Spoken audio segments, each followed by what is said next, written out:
Para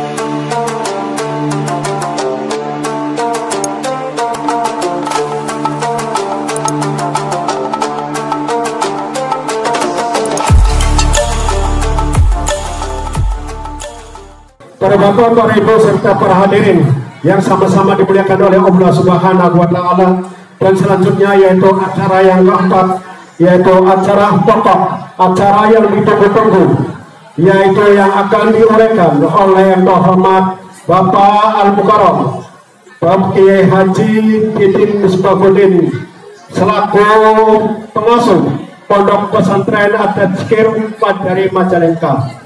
Sallu ala Nabi Muhammad, sallu ala Nabi Muhammad, sallu ala Nabi Muhammad.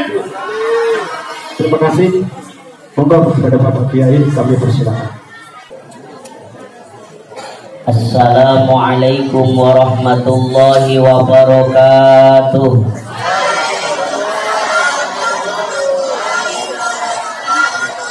Alhamdulillahilladzi an'ama alaina bi'idhari sayyidil bashar, wassalatu wassalamu ala khairil akhyar, sayyidina wa maulana Muhammadinil Mukhtar, wa ala alihi wa ashabihi wa man tabi'ahu ila yaumil mahsyar.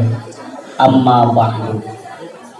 Faqala Allah Ta'ala fil Qur'anil Karim, a'udzu billahi minasy syaithanir rajim. Bismillahirrahmanirrahim. Laqad kana lakum fi Rasulillahi uswatun hasanah liman kana yarjullaha wal yawmal akhir wa dzakarallaha katsira. La ilaha illallah, la mawjuda illallah, la ilaha illallah, la ma'buda illallah, la ilaha illallah, la matluba illallah, la ilaha illallah, la maqsuda illallah. Bismillahi tawakkalna ala Allah, la hawla wa la quwwata illa billahil aliyyil azim. Astaghfirullahal azim wa atubu ilaih. Ilahi anta maqsudi wa ridhoka matlubi, a'tini mahabbataka wa ma'rifataka.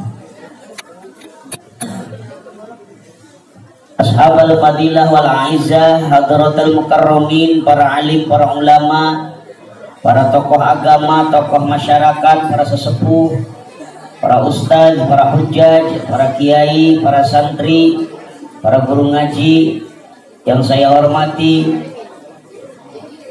aparatur pemerintah dari mulai Bapak Kuwu beserta seluruh aparat pemerintah desa yang saya hormati, Ketua DKM Musholla Shiratal Mustaqim beserta seluruh jajarannya yang saya hormati, wabil khusus panitia penyelenggara peringatan Maulid Nabi yang saya hormati, pengatur waktu, penata acara, para bapak, para ibu, para pemuda, para pemudi, tak ketinggalan adik-adik semuanya yang saya hormati dan semoga Allah muliakan, amin ya robbal. Bu, ibu, pak, adik-adik sudah siap semuanya mendengarkan tausiah? Alhamdulillah. Coba sebelum saya mulai ceramah, saya cek dulu suaranya. Saya khawatir saya teriak-teriak di depan, ternyata nomor yang Anda tuju sedang tidak aktif, alias turu KB, tidur semua. Ada lagi nomor yang Anda tuju sedang sibuk karena lagi asik ngobrol. Coba saya cek suaranya. Kalau saya bilang hadirin, semuanya jawab hadirat, oke? Coba jawab hadirin, muslimin, mukminin, syakirin.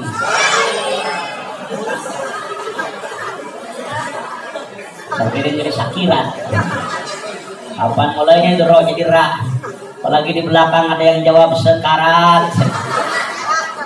Bukan sakarat, syakirot. Ulangi, syakirin, sobirin, samiin,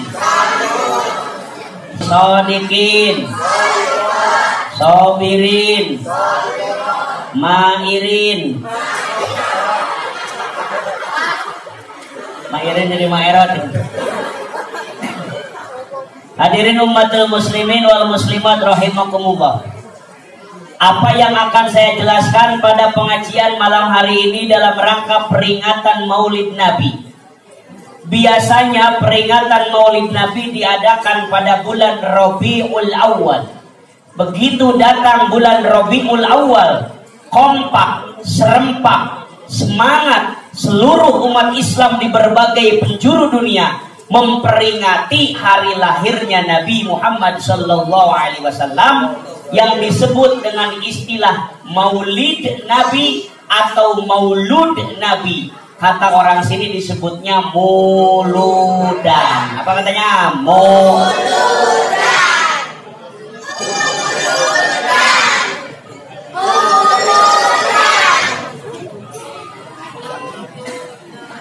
Timbul pertanyaan, apa alasannya kenapa kok kita penting ngadain muludan?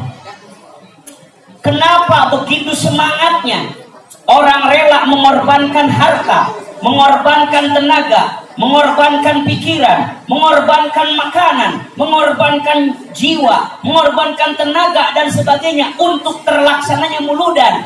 Apa alasannya? Ada dua yang akan saya bahas. Ada berapa? Ada dong. Perhatikan, Upin, Ipin, Mail, Esan, Dunia, Nobita, Dayan, Dewi, Susi, Nopi, Febri, Septi. Perhatikan. Jangan ngobrol. Yang pertama, alasan kenapa kita penting mengadakan muludan. Alasan yang pertama adalah liizharis syukur. Apa katanya?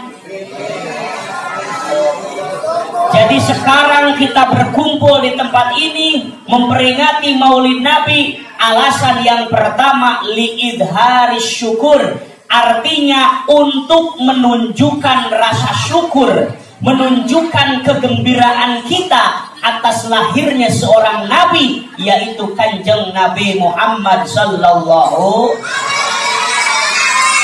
Makanya kalau orang hadir ke muludan wajib bahagia, tidak boleh bersedih.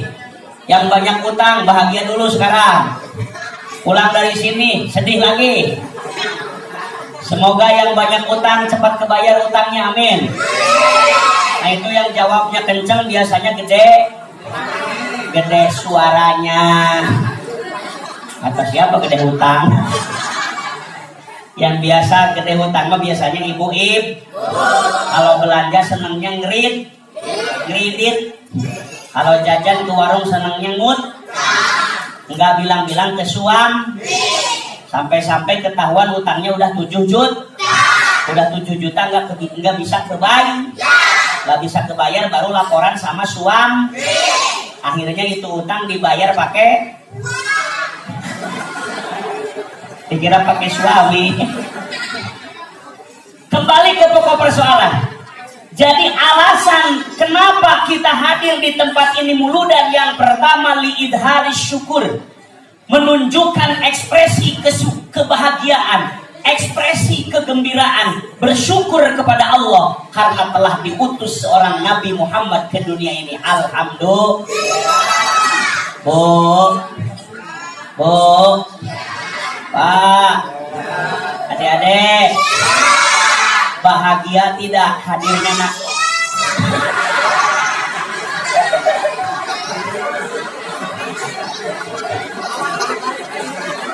Bagus, semangat.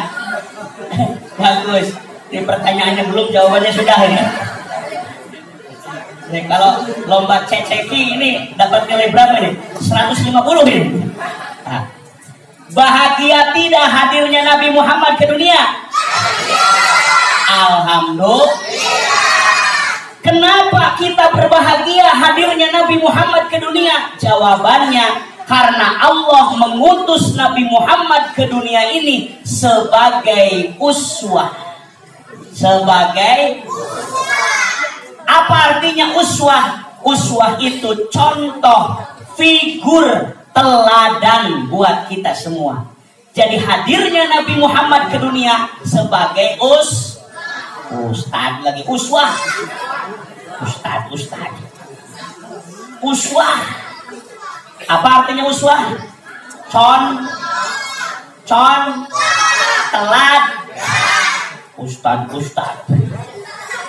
Karena kalau ke Pak Ustad manggilnya yang benar, Pak Ustad, begitu, jangan Pak Ustad.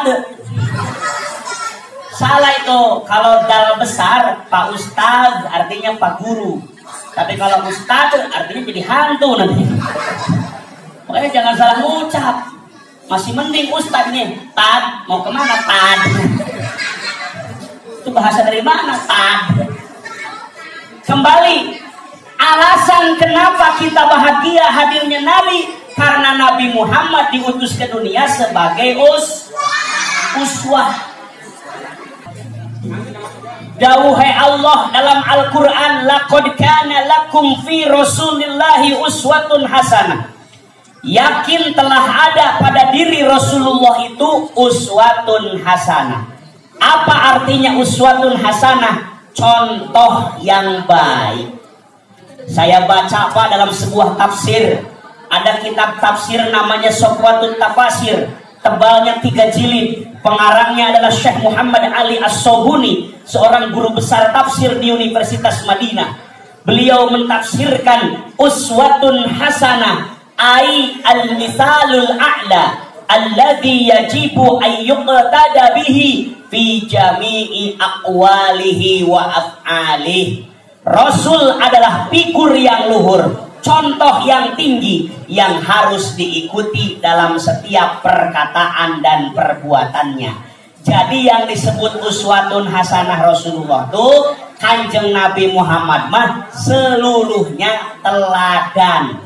Dicontohin kita semua, contoh buat kita semua, baik perkataan maupun perbuatan. Itulah yang disebut Nabi sebagai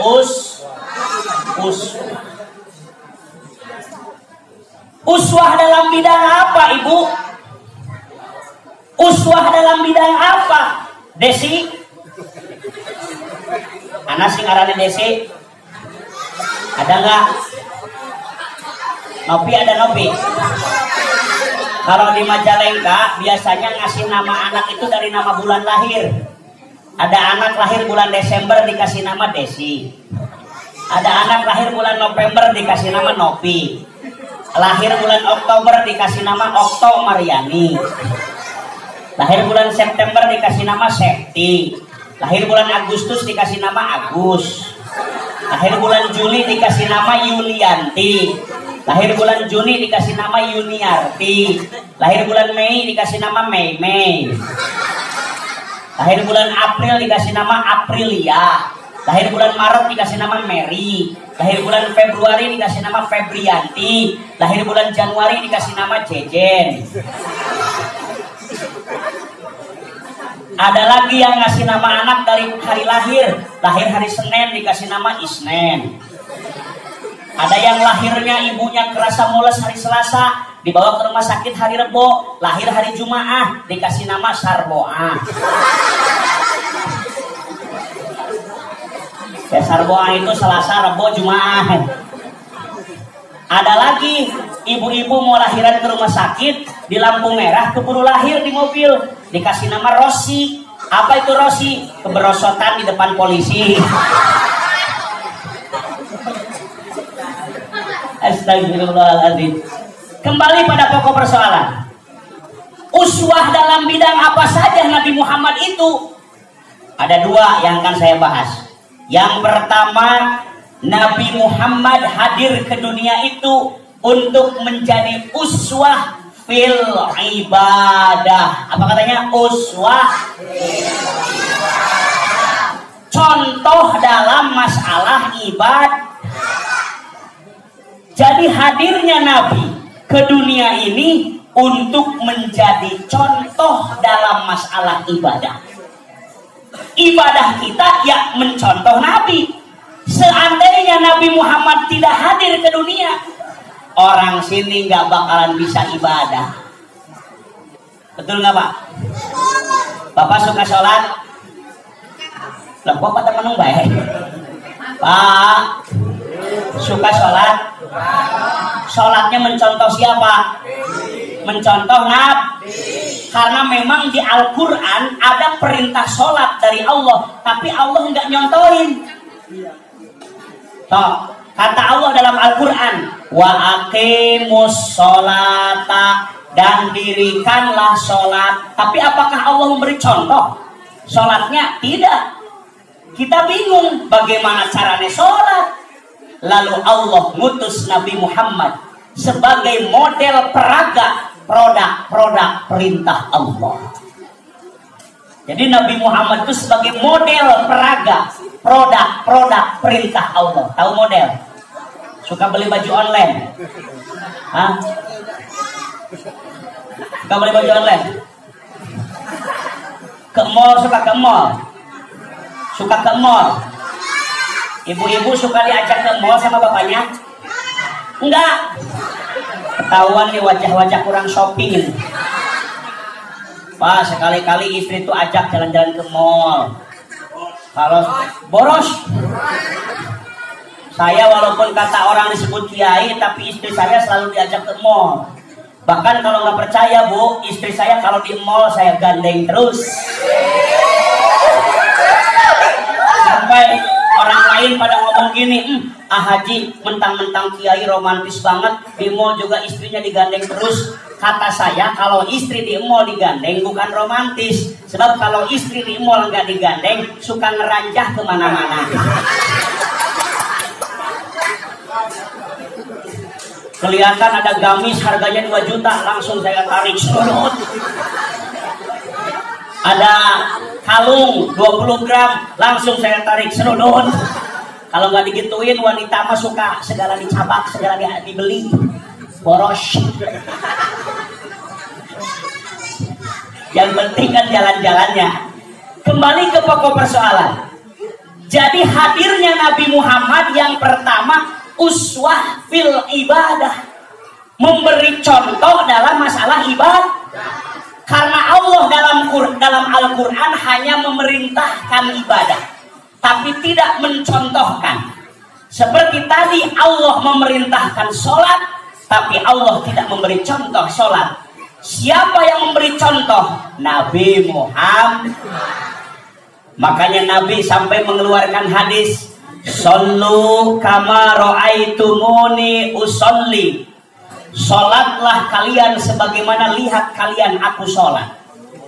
Makanya seluruh dunia sholatnya pasti sama. Duhurnya 4 rakaat, asarnya berapa rakaat? Asar? Maghribnya, isanya, subuhnya sama Pak. Dari kenapa sama? Yang nyontoinnya satu, Nabi Muhammad. Makanya sholatnya orang Florida akan sama dengan sholatnya orang Clarence. Sholatnya orang Los Angeles akan sama dengan sholatnya orang Losari. Sholatnya orang Brazil akan sama dengan sholatnya orang Burujul. Sholatnya orang Singapura akan sama dengan sholatnya orang Singaparna. Sholatnya orang Malaysia akan sama dengan sholatnya orang Majalengka. Di mana saja kita ketemu sholat pasti sama, karena yang nyontoinnya satu, Nabi Muhammad. Makanya kalau di Cirebon ada orang sholat pakai bahasa Cirebon, nggak sah. Nggak sah. Atau pakai bahasa Indonesia sholatnya.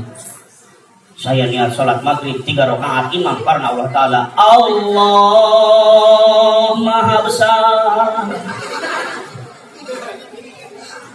Fatihah di Indonesia kan, Bismillahirrahmanirrahim di Indonesia kan sholatnya dengan menyebut nama Allah yang Maha Pengasih dan Maha Penyayang.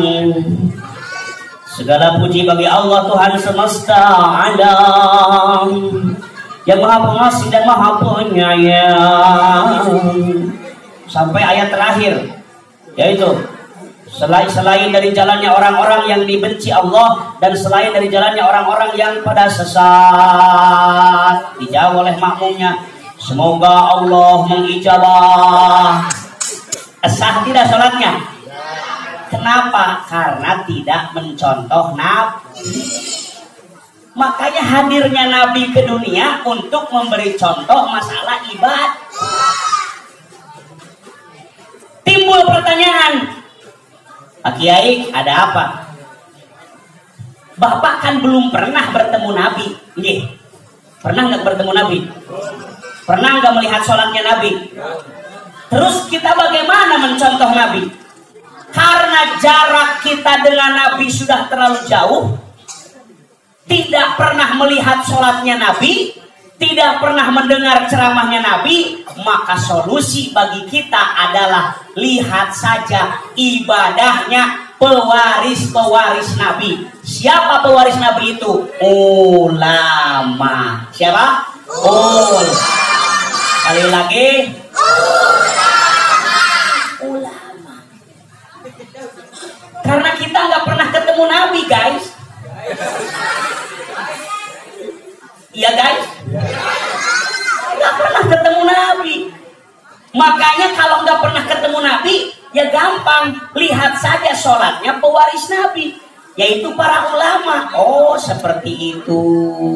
Makanya kalau kita merasa belum pernah bertemu Nabi, sing deket, sing sering meriung berkumpul dengan para ulama, para kiai, para ustaz. Insya Allah tersambung sanadnya dengan Rasulullah Muhammad Sallallahu. Ada kejadian tuh, Pak, ada orang padahal belum pernah melihat sholat Nabi, ini nggak mau belajar sama ulama, akhirnya sholatnya batal kabeh. Ceritanya ada 4 orang sholat berjamaah. Pas si imam lagi ngimamin sholat, kentut. Bismillahirrahmanirrahim. Makmum malah bilang ke si imam, ente lagi sholat kentut batal. Makmum yang tengah malah bilang lagi ke makmum yang pinggirnya, ente juga lagi sholat ngomong batal. Yang pinggirnya, untung saya mah nggak ngomong. Jadi batal semua.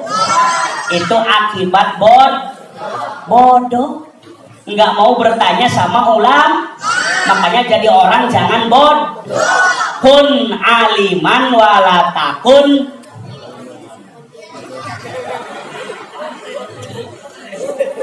Kun aliman wala takun jahilan.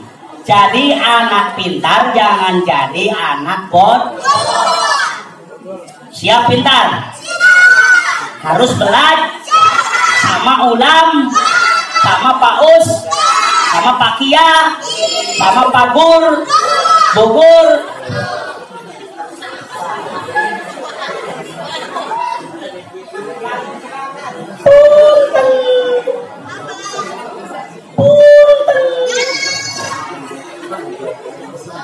Jadi harus belajar. Karena kita tidak pernah bertemu Nabi, harus belajar sama ulama. Makanya adik-adik hadir di sini, ini ciri-ciri orang yang mau belajar sama ulama. Alhamdulillah. Ini ada kejadian lagi, Pak. Ada orang bodoh nggak mau belajar sama ulama, sholatnya kacau. Ceritanya di daerah Majalengka kan banyak sawah. Itu ada 10 orang lagi macul, cun.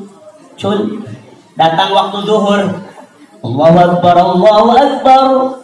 Ada yang usul, wis adan, sholat dulu yuk ke masjid. Anak wong sing ngerasa pinter padahal bodoh. Kata orang itu, katanya, alah udah, sholat mah nggak mesti ke masjid, di atas galeng sawah juga sah. Tahu galeng, Pak? Galeng sawah. Jare wong sejeng nanya, bagaimana caranya sholat di atas galang sawah? Wis aja akeh takon. Jangan banyak tanya, ikuti kula aja, ikuti kula baik. Oke bos. Akhirnya sholat ngikuti orang itu. Sebelum sholat imam memberi komando, jangan banyak tanya, ikuti wa imam. Siap bos. Akhirnya sholat ngikuti imam. Allahu Akbar, Allahu Akbar, Sami Allahu liman hamidah. Pas mau sujud musibah. Itu galang sawahnya licin. Jadi pas mau sujud kaki si imam kepleset. Pas kepleset jadi nendang kepala makmum yang di belakang. Allahu Akbar, saralah cedak. Kata makmum, ingat sama pesan imam. Cara imam, ikuti imam baik. Karena imam nendang kepala saya, berarti saya juga harus nendang kepala yang di belakang. Akhirnya makmum yang pertama nendang kepala yang kedua, makmum yang kedua nendang kepala yang ketiga, yang paling belakang bingung, ini gue mesti nendang siapa? Akhirnya lari ke depan, imam ditendang.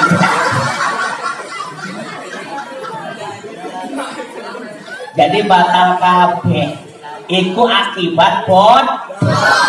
Makanya jadi wong aja bod. Gak boleh bod. Kalau merasa bodoh harus cari tahu, belajar sama ulam. Siap belajar. Siap belajar. Letoy. Jawabannya letoy jawabannya. Siap mencontoh ibadah Rasul. Karena Nabi Muhammad diutus ke dunia sebagai uswah fil ibadah, memberi contoh dalam masalah ibadah. Siap mencontoh ibadah Rasul. Bagaimana ibadah Rasul? Rasul mah ibadahnya rajin, ibadahnya tidak malas.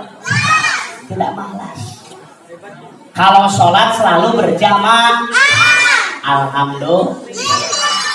Ini hadirin kalau sholat suka berjamaah. Ini tiap hari musola ini penuh kayak gini. Penuh kayak begini. Tiap hari? Enggak. Ini karena muludan. Berarti kalau pengen penuh muludan aja tiap hari. Kalau sholat berjamaahnya enggak penuh. Masya Allah. Mana dong umat Rasul? Rasul selalu sholat berjamaah, tapi umatnya malas-malas sholat berjamaah. Bu, isi gurih bu Ijah, ada Bu Ijah, Buntin, Bu Titin, Bu, suka sholat berjamaah? Bapak-bapak suka sholat berjamaah? Coba saya tanya. Ada enggak di sini yang sudah 40 hari enggak pernah ketinggalan sholat berjamaah 1 rakaat pun? Enggak ada. Masya Allah. Umat Rasul, Masya Allah.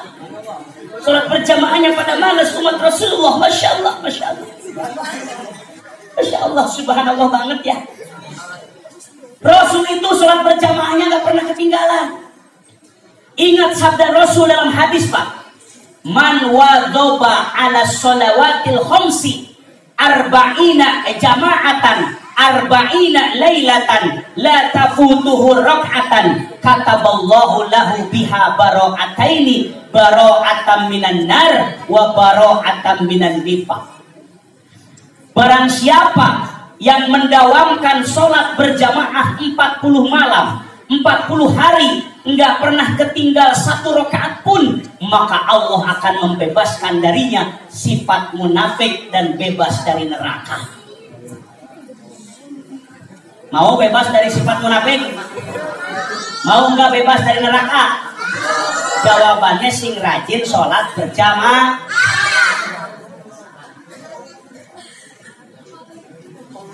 Jangan sampai udah mendengar adzan pura-pura enggak kedengar.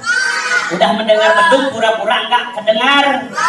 Dikentongi diadani orang teka.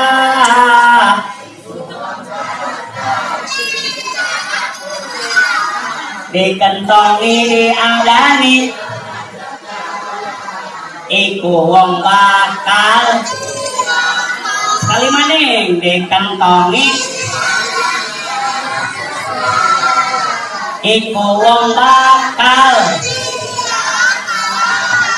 dikentongi diadani ora teka iku wong bakal.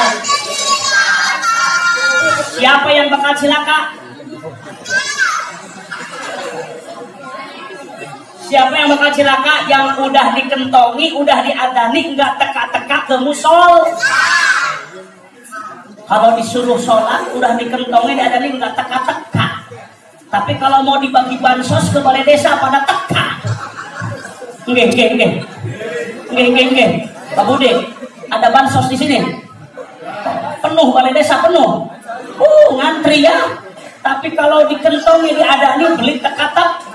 Orang teka-tek cilaka. Punten.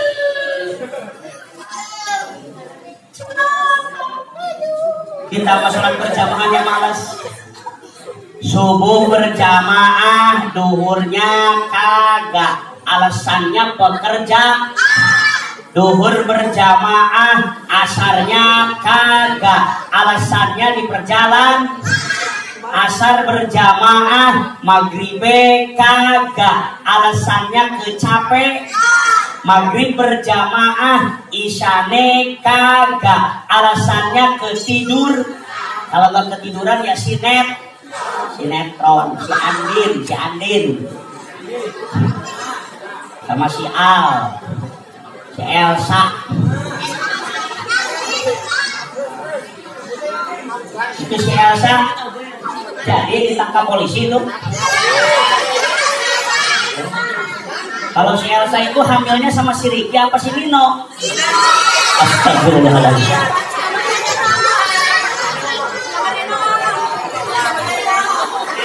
Masya Allah. Hafal semua sinetron. Lo Pak Kiainya juga hafal. Kalau Pak Kiai hafal bukan suka nonton neng. Itu sinetron kesukaan ibu-ibu. Yang suka nonton si istri saya. Kalau saya sih ngebaturi baik.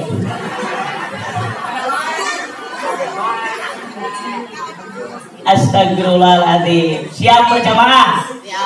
Siap berjamaah? Supaya kita mencintai Rasul, ya harus rajin ibadah. Sallallahu alaihi Nabi Muhammad. Kalau kita sekarang lebih sering ibadah, apa lebih sering main HP?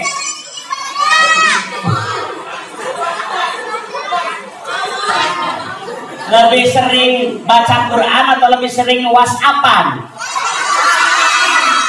Lebih sering sholawatan atau lebih sering Facebookan? Benar. Itulah umat Rasul. Tepuk tangan buat semuanya.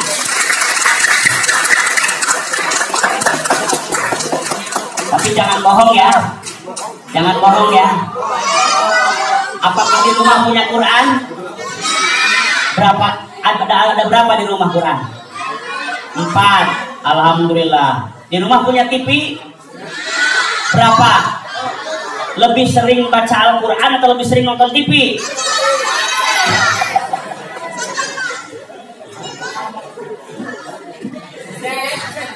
Makanya anak santri suka selawatan begini.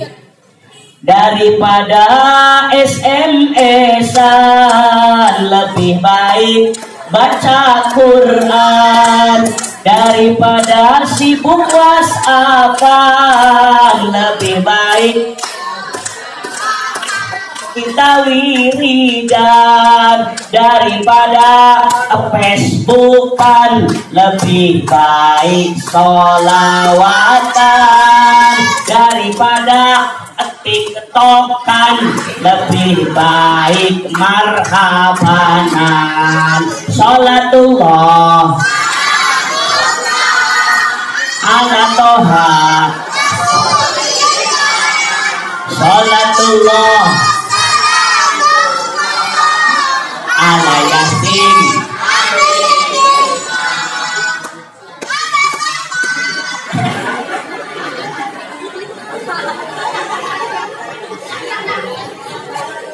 Mudah-mudahan kita rajin ibadah, amin. Senang sholawatan.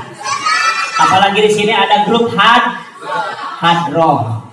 Ada grup hadroh. Kalau dulu Pak ada yang namanya alat musik sholawat itu sebelum ada hadroh ada namanya gembyung. Zaman dulu yang alat musiknya gede-gede, ditabuhnya begini zaman dulu mah. Ya dana.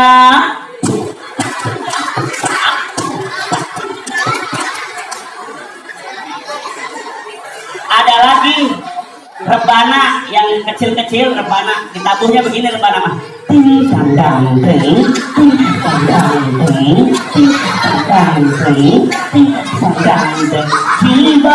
Jilbab putih.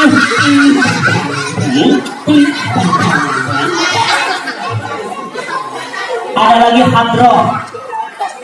Ada lagi marawis. Tahu marawis?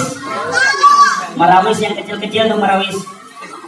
Marawis ditabuhnya begini. Opak, opak, opak. Iping jongcor, opak, opak. Iping jongcor, opak jingjing raginang bawa, opak jingjing raginang bawa, opak jingjing raginang bawa.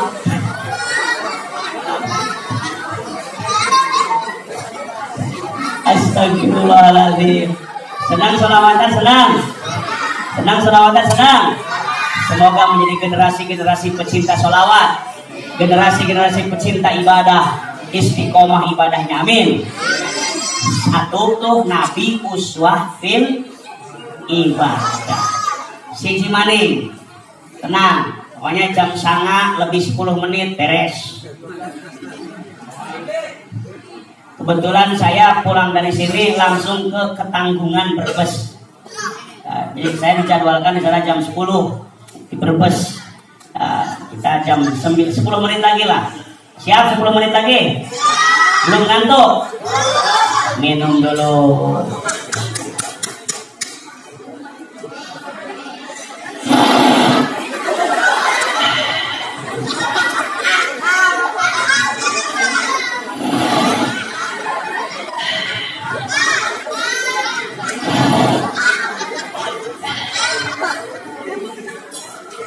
Alhamdulillah, seger.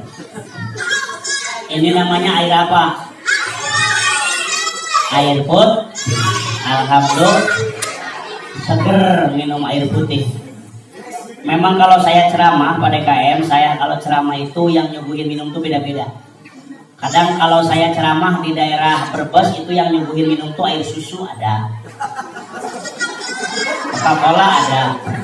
Alhamdulillah di masjid di musola Siratal Mustaqim disuguhinnya air putih. Memang saya lebih enak air putih daripada air susu. Apa sebabnya? Air putih itu air yang paling bagus dibandingkan dengan air yang lain. Lihat aja warnanya masih bening, warnanya masih bagus.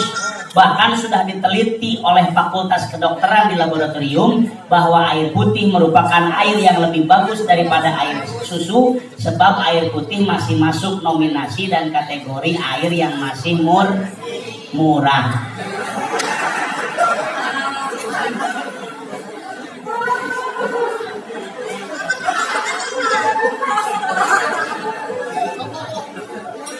Air murni apa murah? Air murah Pak. Aduh. Lanjut. Masih semangat. Masih kuat. Coba di miss call. Halo.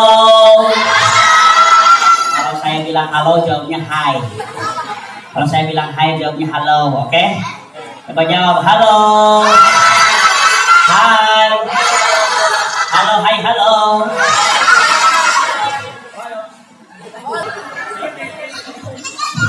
Siap. Siap. Yang kedua sekarang terakhir nih. 10 menit maning. Yang kedua, Kanjeng Nabi Muhammad sallallahu alaihi wasallam diutus ke dunia sebagai uswah fil akhlak, uswah fil, untuk memberi contoh dalam masalah sebagaimana hadis Nabi, innama bu'ithu liutammima makariman makarimal akhlak. Kata Nabi, aku diutus ke dunia untuk menyempurnakan Sudah tahu akhlak Rasul kayak gimana? Belum? Belum tahu? Waduh, masa anak santri belum tahu? Apalagi sekarang pas hari santri nasion. Tadi peringatan hari santri 22 Oktober. Enggak hafal lagu hari santri? Wis, buatan apa-apa lah. Wis, lanjut baik. Apalnya lagu apa apalnya?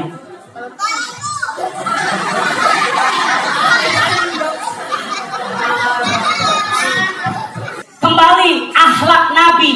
Nabi Muhammad hadir ke dunia sebagai uswah fil akhlak. Contoh dalam masalah akhlak. Apa saja akhlak Nabi yang perlu kita contoh? Di antaranya akhlak Nabi yang harus kita contoh, satu, Nabi itu sidqul hadis. Nabi itu kalau berbicara selalu jujur, selalu tidak pernah berbohong. Ada di sini yang suka berbohong. Masya Allah.